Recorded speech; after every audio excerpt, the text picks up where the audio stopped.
So good morning, good afternoon, good evening, wherever you are. Today we have a package here.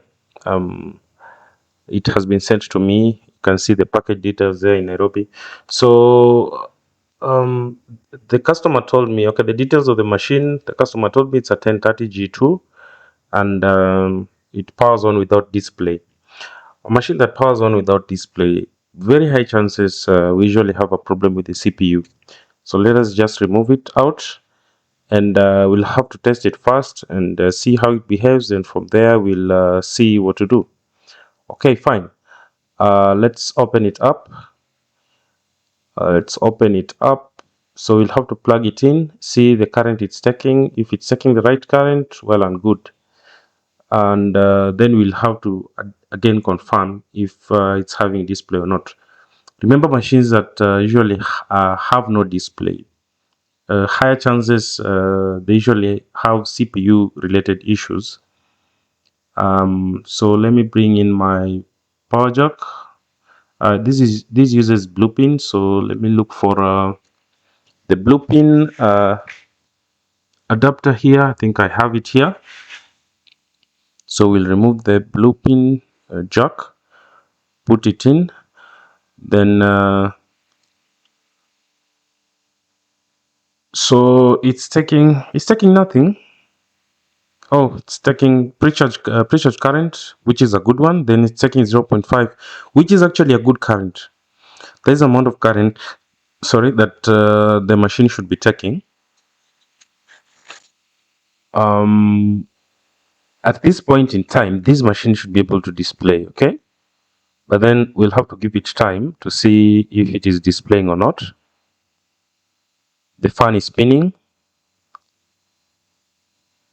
Right, it did restart and the fan is spinning, which is still a good sign, okay? So let's give it some time, see if it's going to display or not.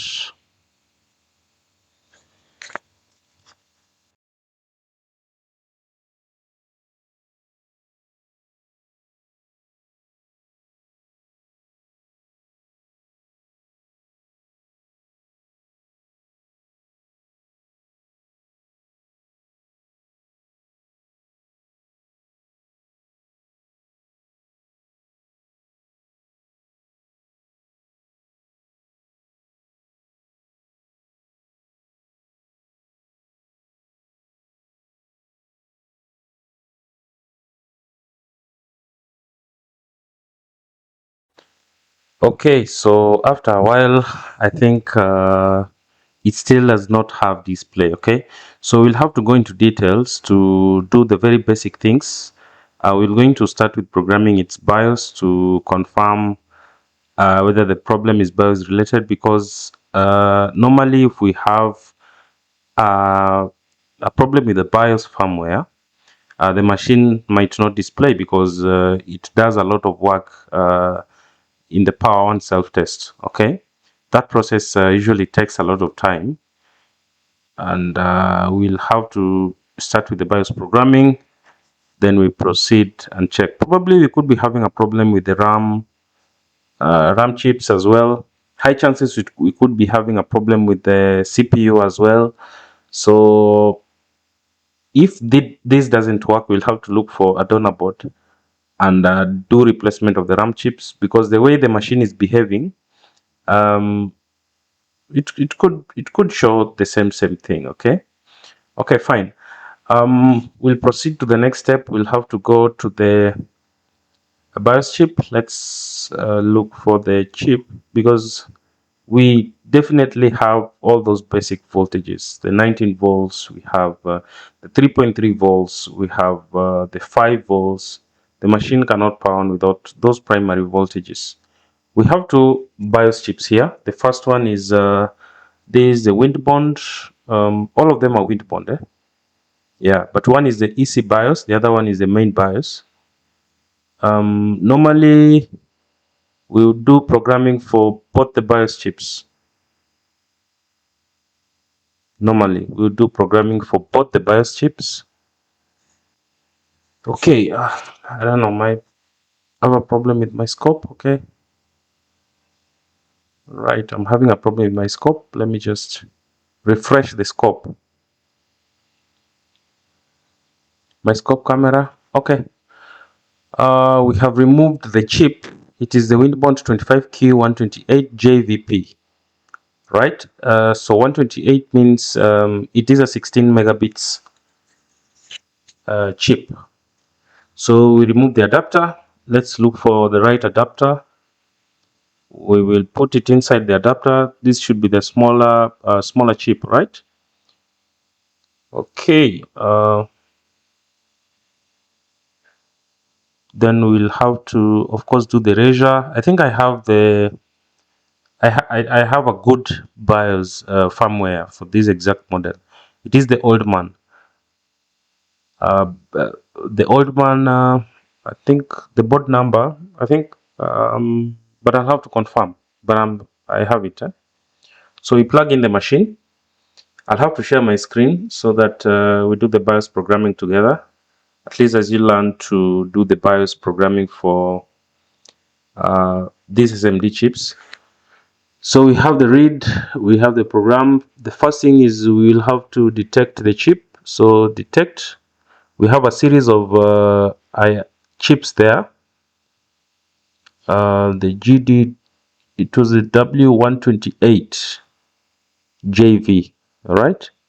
So let's look for that exact model there. Let's check. I think we have it there. So we select. Then the first thing is read. We read the chip. Remember, you must be able to save the backup so that you have a rollback feature. So you'll save this. Let me go to the HP folder, the 1030G2. Okay, so here we can create a new folder for this bad IC. So we'll create a new folder and rename it.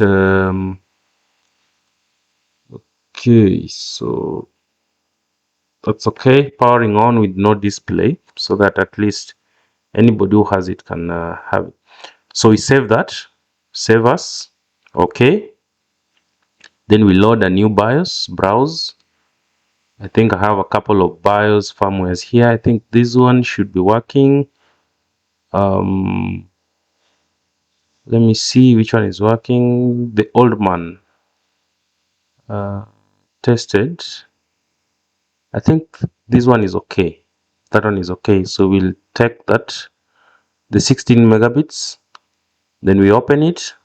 Okay, then we do the program. Let's give it some time. It usually takes some time to do programming of that chip, but we can make stories as we check on that, right? Maybe if you have a story, you can give me in the comment section.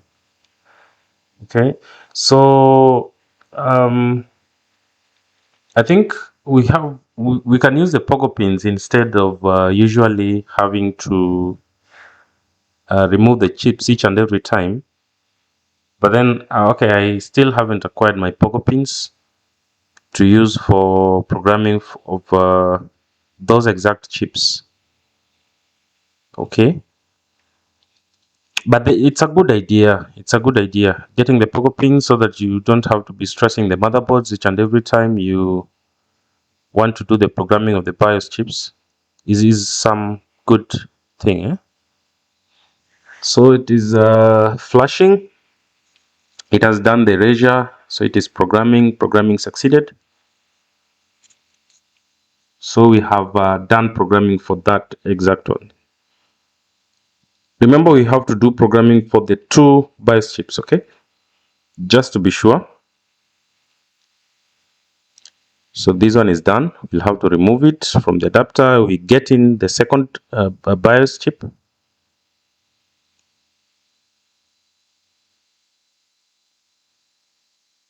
Okay, these are a very good programmer, the T48. It's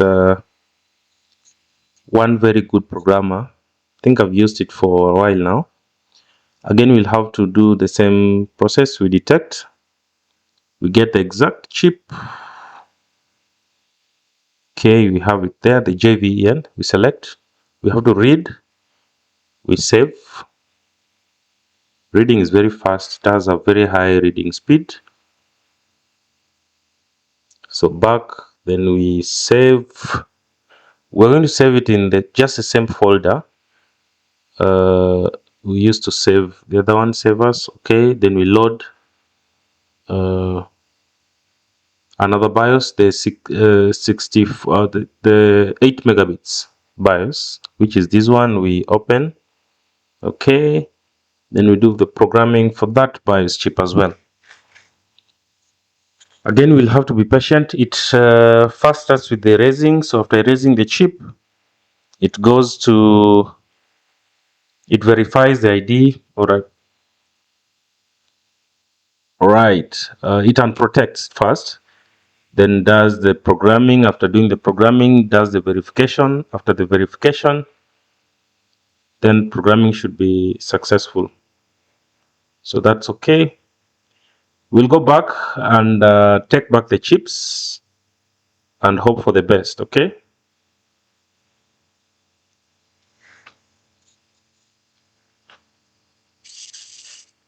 Okay, so the Nuvoton, this is the SIO.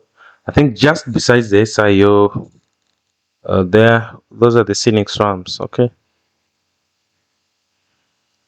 Just besides the SIO, using the Nuvoton NPC E57 something, but the main BIOS is usually has a higher capacity than the other BIOS. So we'll have to apply some heat to take it back. Okay. Heat the pad first so that the solder there melts.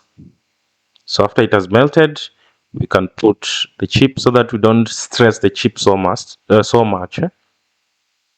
So we'll tap it a little bit to ensure that it has melted well. That's the only confirmation. Good. So the chip is intact. We'll have to get back the EC BIOS as well. This is the main BIOS, the 16 megabits BIOS. The EC BIOS is usually lower capacity than the main BIOS. So this one is a 64-bit BIOS. Again, we'll have to put it back. Then we'll do the final testing to confirm whether the machine is working or not. Of course, after this, I think there is very little we can do. I would have had to do the very basic things at the beginning of having to check the 3.3, of having to check the 5 volts. But you know, I'm past that. Of course, we are having all those. If the machine is powering on well. Somebody's saying it could be the screen. Okay, it's not powering on. Okay, the caps lock is not responding.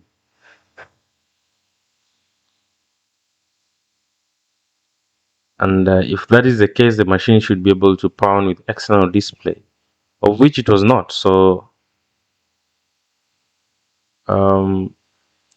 these are glue. I don't know what that is. Okay, we'll leave it to cool for some little time, then we'll do the thing of having to test. That is that's home dry, does the cooling very fast.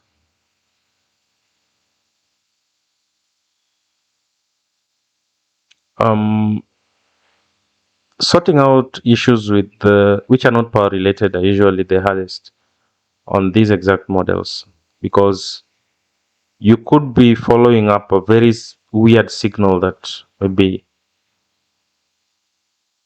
you not be able to find. Okay. All right. We'll take back. Let's clean the board a little bit. So we'll have to take back the power and see if it still doesn't display. There's nothing I'm going to do, because it would be easier to just remove the RAM chips, do whatever, to remove the CPU, and replace another one, but that's a lot of work. Okay, so it's cool. I can feel the warmth is a little bit down. Let's give it some time to cool down a little bit. Some very little time to cool up, okay? And I think that is okay. So we take back the charger. If it's still behaving the same way,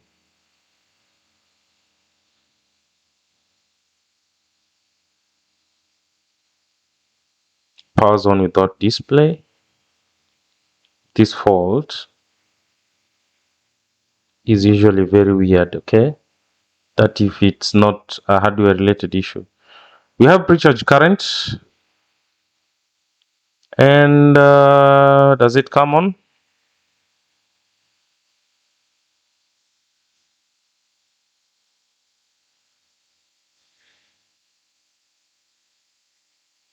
Right, it's coming on.